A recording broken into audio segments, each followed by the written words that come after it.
Welcome to the program. You're with Arise News in Nigeria's capital, Abuja. Ahead over the next 30 minutes, all the global headlines you need to know about. I'm Folake Adesugba. Arise News now begins.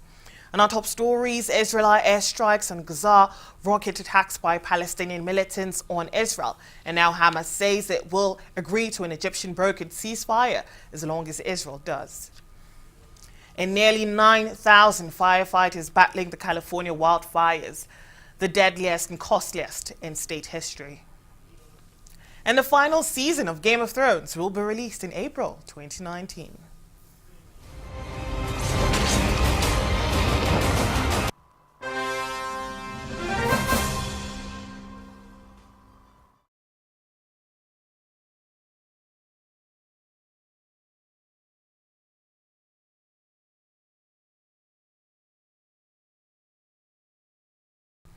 We begin in the Middle East, where there's been a statement by armed groups in the Gaza Strip, including Hamas, saying they've agreed to an Egyptian brokered ceasefire after the heaviest exchanges in 4 years between the Gaza-based militants and Israeli forces. The statement said that they would stick to the ceasefire and would respect it as long as what they called Israel, the Zionistic enemy, also respected it. This follows a rather more vague statement that came out after a very long meeting of the Israeli Security Cabinet, saying that it had instructed the Israeli military to continue its operation as necessary. Hundreds of rockets have been fired from Gaza into Israel, prompting airstrikes by Israel. The Israeli Defense Force, IDF, says it's hit more than 100 strategic sites, as it calls them, in the Gaza Strip, including the military intelligence headquarters of Hamas in northern Gaza. 8 people have so far been killed in the latest flare-up of violence there. All the people here are civilians, children and families. We took our children and fled from here. When we returned, we found great destruction. They destroyed the residential neighborhood completely. The building where I live and all my furniture, my house, were destroyed. Why are they attacking civilians? They have to follow the military at the border. We as civilians, when we are bombed in the middle of the city, where can we go? Well, hundreds of mourners took part in the funeral procession for Mohammed al-Tatar, the Palestinian civilian killed in an Israeli airstrike. Gaza's health ministry said 2 Palestinians in their 20s who were killed in separate airstrikes, raising the number killed since the Israeli offensive began on Monday to 7, including 4 militants. At least 25 people have been wounded.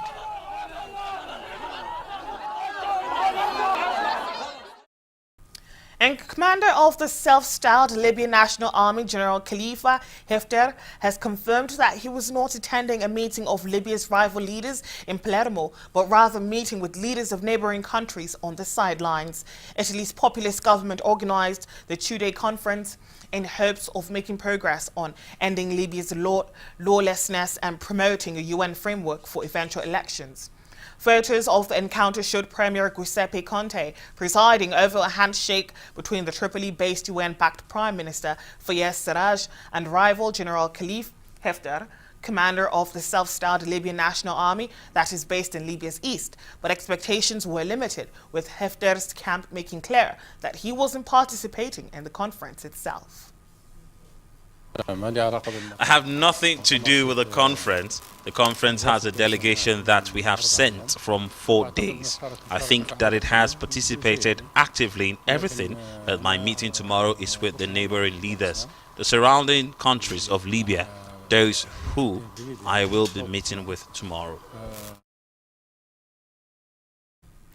Elsewhere, Turkish Foreign Minister Mevlut Cavusoglu has accused his French counterpart of impertinence, saying his country had shared all information regarding the killing of Saudi writer Jamal Khashoggi with French intelligence. The comments by Cavusoglu followed Thursday French Foreign Minister Jean-Yves Le Drian, who said that Turkey had, to his knowledge, not shared recordings of the killing of Saudi writer Jamal Khashoggi with France.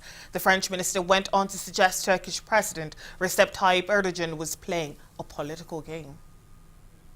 First and foremost, the French minister has gone too far. He should know how to speak to a president.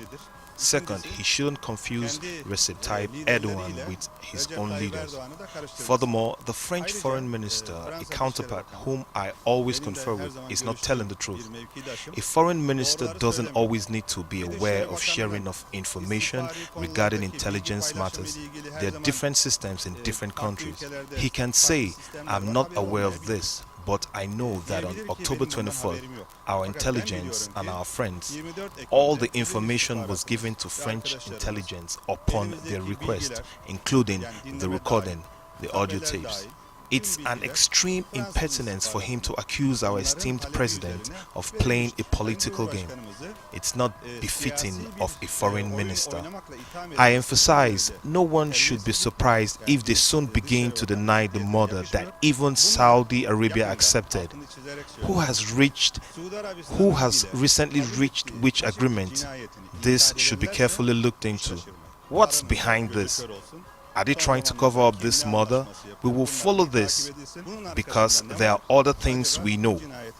What kind of agreement are they making? Are they doing? Are we following this closely? Meanwhile, Amnesty International has withdrawn its highest honor from Myanmar's leader, Aung San Suu Kyi, in light of what it said was the Nobel Peace Prize laureate's shameful betrayal of the values she once stood for. Well, the human rights organization announced that its Secretary General had informed Suu Kyi the previous day that it was revoking her 2009 Ambassador of Conscience Award. Amnesty has criticized the failure of Suu Kyi and her government to speak about military atrocities against the Rohingya Muslim population. The Rohingya exodus began after Myanmar security forces launched a brutal crackdown following coordinated insurgent attacks in August 2017. The scale, organization, and ferocity of the operation led to accusations from the international community, including the United Nations, of ethnic cleansing. Myanmar's government has denied this. We campaigned for many years for Aung San Suu Kyi's freedom, and we have been so shocked by the way that she has talked about this particular situation. She has described the Rohingya as lying. She said they burnt their own homes down. She's talked about fake rape. It has been one of the most disappointing experiences to see somebody who we had such faith in behave in this way. She was a beacon of hope in that country, but I'm afraid what's happened over the last 15 months has simply discredited her completely, and that's why we've taken our award back. This is an award that people like Nelson Mandela, Malala, Mary Robinson, others have had over the years, and it has shocked us to the core to see Aung San Suu Kyi behave in this way. We know it is the generals in Burma who are leading all of this, but she has authority, she has a voice, she had a huge moral authority, and she has squandered that. She has refused to use it in the face of, what is actually happening to people. The prize was awarded for her humanity, her stand against human rights abuses, her refusal to be intimidated by the generals, and the way that she stood up for human rights. And our prize is a prize given for people standing up for human rights. And what we've seen since August last year has just been a shocking denial of what is happening in Rakhine State. A whole group of people, over 700,000, forced from their homes. And we've also produced a report from Amnesty documenting what we have called an apartheid state in Rakhine State. And we have not used that word apartheid since South Africa. This has been a deeply shocking long-term situation. And now, with the way in which people have been dealt with over the last 15 months, we have to take our award away. Well, time for a short break now, but do stay with us. There's still plenty more ahead on Arise News Now.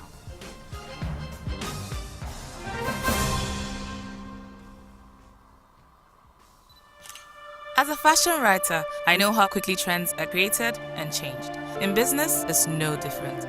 To stay ahead, I needed a plan flexible enough to meet my changing communication needs. More Business 2.0 didn't just give me voice and data in one package. I got a whole lot more. With More Business, setting up my website was no problem. But I'm not just a fashion writer. I also own a home decor store before I decided to open an accessory store. With my customized More Business plan, managing my staff's communication is easy, no matter how frequently they come. Oh, there you go. With 9 Mobile's new online self-service this week, I could adapt my plans to include this. From 2,000 Naira, choose a business bundle, customize your staff's voice and data lines, and enjoy a variety of add-on business services. Dial *200 *5# now to subscribe. More business.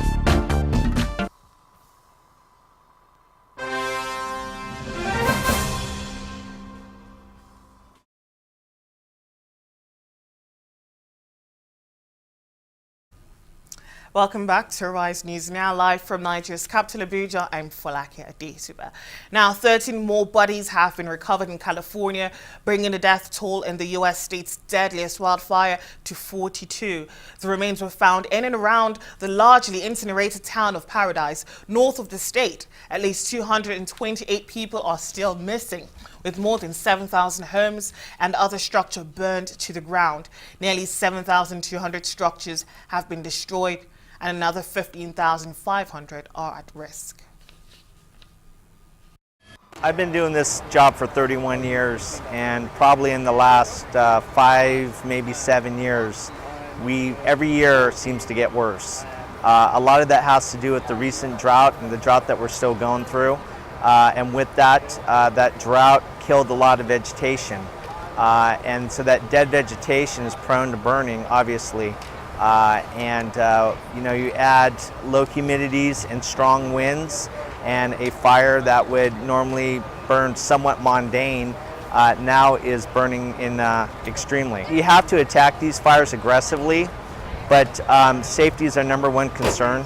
Our firefighters, no matter what agency you work for, are very well trained. We can recognize the conditions and know when to directly engage a fire and when to back off. We always try the approach of keeping the small fires small, but in this case here, when you arrive and the fire's already 100 acres and running, when you have 70-mile-per-hour winds and 300-foot flame lengths, that's something you don't get in front of. So you take the defensive approach at that point, and the number one goal is just to get everybody out of its way, try to save what you can save, and then essentially you have to wait for the fire either to run out of fuel or the wind stop, and then that's when you start making good progress with containing the fire. We're dealing with 30-foot brush and grass. Up in Northern California in the campfire, they're dealing with 150-foot trees. In addition to 30-foot brush. The fuel loading is just tremendous. CAL FIRE, along with other agencies, have just, in the last few years, under the direction of the governor and local officials, have just spent an enormous amount of money and effort to try to reduce fuels. But it's a long race, and these fuel conditions didn't happen overnight. It took decades, and it's just going to take time to be able to reduce these fuels to help us out. Meanwhile, U.S. President Donald Trump says there are more victims of the California wildfire than anybody would ever think possible. Trump thanked firefighters, first responders, and the Federal Emergency Management Agency for doing their jobs with courage in the face of very grave dangers.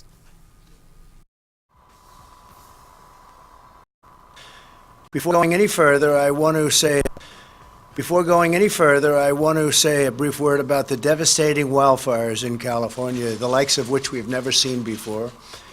We mourn the lives of those lost, and we pray for the victims. And there are more victims than anybody would ever even think possible.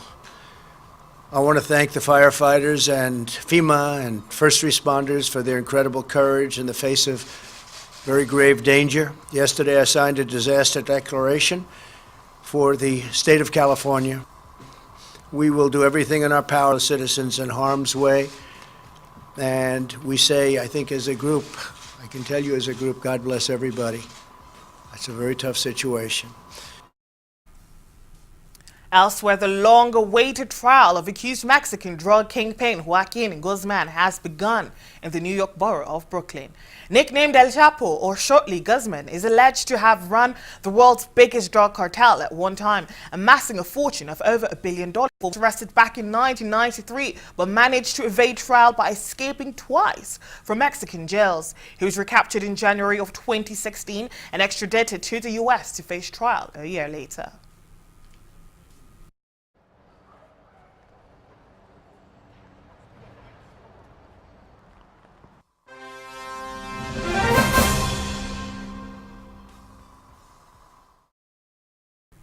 Let's talk business news now. Britain's former Foreign Secretary Boris Johnson has reacted angrily to the news that negotiators from the UK and the European Union have finally reached an agreement on a deal for Britain to leave the bloc. Johnson said the proposal deal was as bad as it could possibly be, claiming it would prevent the UK from doing free trade deals with non-EU countries.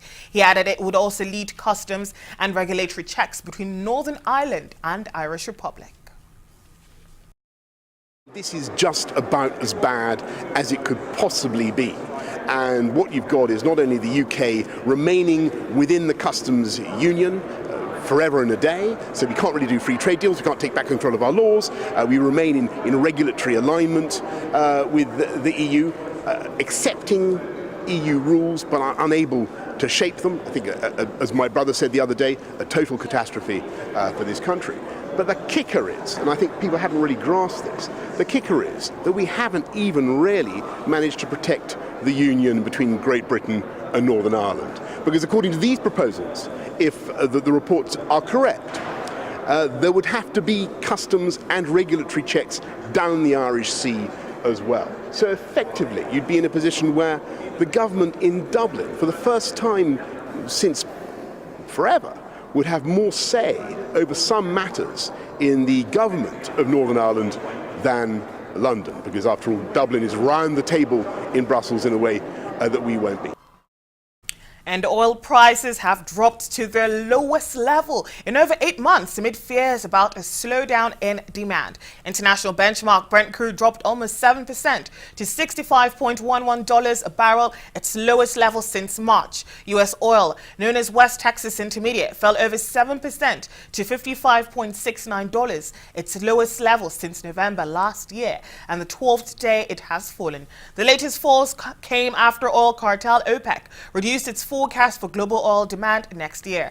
OPEC now expects world demand to grow 1.29 million barrels a day next year, about 70,000 barrels a day lower than last month's forecast. Well, Virginia Governor Ralph Northam celebrated Amazon's choice of Arlington as one of 2 new headquarters locations for Amazon. In a news conference, he said the state will continue to invest in infrastructure and education as a key part of the partnership. Northam called the state's proposal to land the headquarters a new model of economic development for the 21st century. Amazon is set to invest about $2.5 billion in its new Virginia headquarters, and the state has promised a raft of incentives, including infrastructure investment and tax breaks. Virginia plans to invest in college-level computer science and related fields, along with investing $50 million over 20 years in tech education for grammar and high school students. We are dedicated to being on the leading edge of the next technology and innovation breakthrough.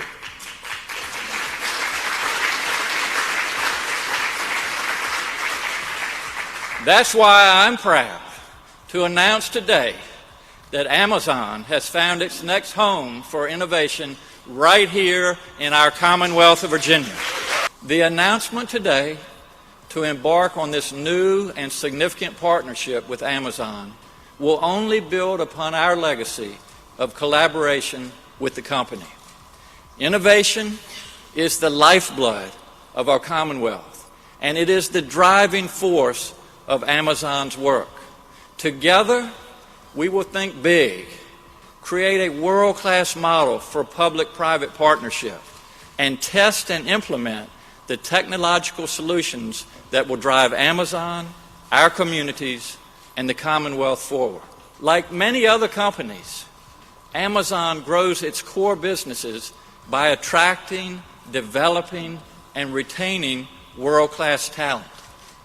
We made this a focal point of the Commonwealth's investment and have crafted a comprehensive strategy to dramatically expand our tech talent pool. In fact, the majority of our proposal includes investments to double Virginia's tech talent pipeline, with the goal of achieving 25,000 to 35,000 new graduates in computer science and related fields within 2 decades.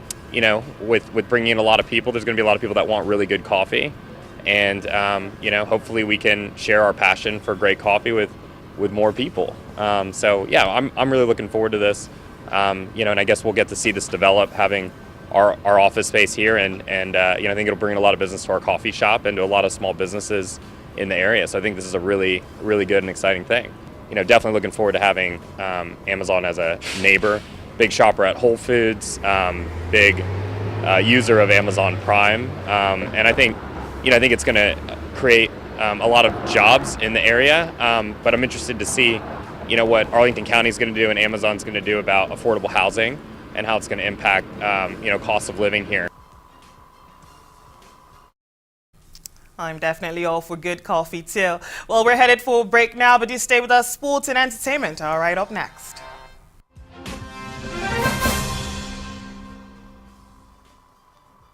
Thinking of banking in Africa? Think Zenith. In today's fast-moving, fast-changing world, you need a financial partner that understands your unique expectations. A bank with presence in major financial centers across the world, with the enabling platform to facilitate seamlessly whenever, wherever, however. A bank with best-in-class financial solutions from a superb combination of technology and human touch for easy, fast, and secure banking that creates real value. Turning dreams into reality is now in your hands. People, technology, service.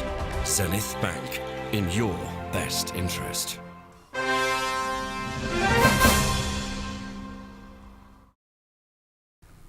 You're with the Rise News. I'm Folake Adesugba, live from Nigeria's capital, Abuja. And let's look a bit at lighter news now in entertainment. Now, Miley Cyrus and Liam Hemsworth are among hundreds of Southern California residents who've lost their homes in the Woolsey fire. Now, a representative for Cyrus shared a statement with Rolling Stone that the singer and actor are safe with their animals and plan to donate $500,000 to the Malibu Foundation through Cyrus Happy Hippie Foundation. The money will be used to assist those in financial need while also providing relief assistance and contributing to rebuilding efforts, wildfire prevention, and climate change initiatives. On Monday, Cyrus posted a string of tweets in which she said, and I quote, "Completely devastated by the fires affecting my community. I'm one of the lucky ones. My animals and love of my life made it out safely, and that's all that matters right now. My house no longer stands, but the memories shared with family and friends stand strong."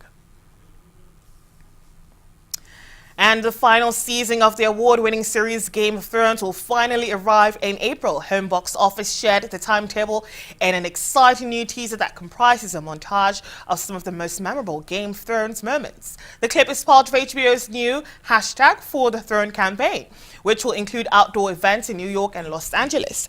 The first kicks off November 27th at Grand Central Station in New York City and will include a limited run of Game of Thrones subway carts. The 8th and final season of Game of Thrones will feature just 6 episodes. In September, Game of Thrones picked up its 3rd Emmy for Outstanding Drama Series, while the show increased its overall Emmy total to 38 trophies. When you play the Game of Thrones, you win. Or you die.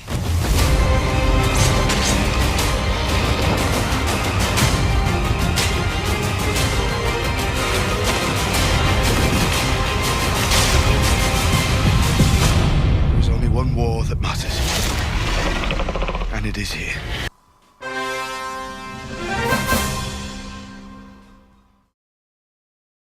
And now let's look at all the action brewing in sports. Tyson Fury will not have his dad in his corner for his heavyweight clash with Deontay Wilder after he was banned from entering the United States.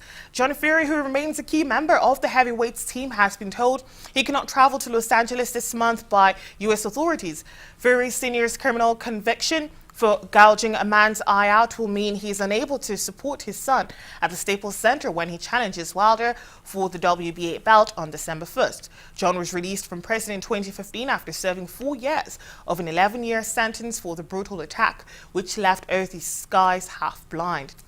The brawl, which occurred at a car auction in July 2010, was the result of an 11-year feud between the two men, who had been friends before a heated argument over a bottle of beer during a holiday to Cyprus in 1999. And Kevin Anderson trashed Kane Nishikori 6-0, 6-1 on Tuesday to move to the brink of the last four on his ATP Finals debut. The 32-year-old South African was on the verge of completing just his second whitewash in the competition's history until Nishikori won the penultimate game. Anderson, ranked 6th in the world, broke again early in the second set and led 6-0, 5-0 before Nishikori finally held serve. ATP Finals debutant Anderson is top of Group Leighton Hewitt. He has not dropped this set after beating Austrian Dominic Thiem 6-3, 7-6, 12-10 in his opening match. Nishikori had beaten an out-of-sorts Roger Federer 7-6, 7-4, 6-3 on Sunday, but could still qualify for the last four despite a defeat that equaled his heaviest on tour since 2008 against Robin Southern.